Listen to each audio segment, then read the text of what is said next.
La session ordinaire de septembre à l'Assemblée provinciale du Kwilu appartient désormais au passé. La clôture de cette session, dite budgétaire, est intervenue le 29 décembre sous les coups du marteau du président Serge Makongo Kangantima. Tout commence par une ambiance de taille dans la salle. Coups de sifflet, cris de joie, un message codé qui signifie simplement « Nous t'acceptons volontiers, Monsieur le Président ».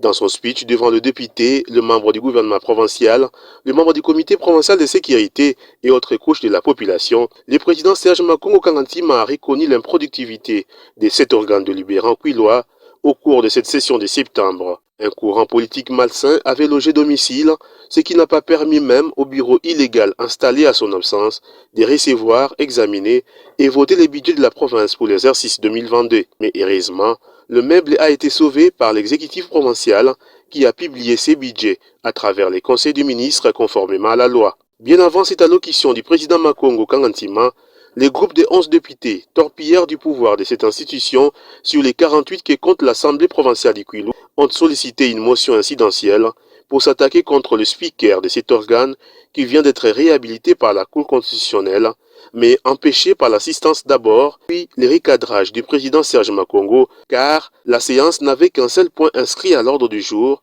dont la clôture de la session de septembre.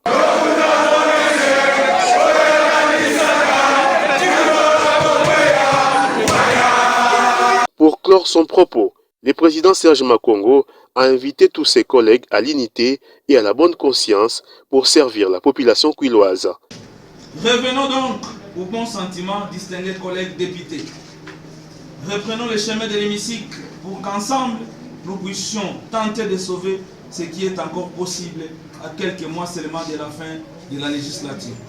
Aussi, de manière solennelle, nous nous permettons d'inviter du haut de cette tribune les collègues députés provinciaux du Kwilu, présents et absents de cette cérémonie, à oublier le passé.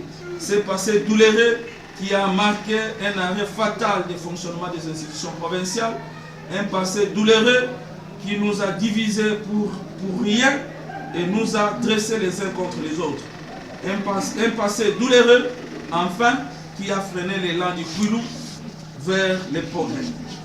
Signalons par ailleurs que cette cérémonie est intervenue 48 heures après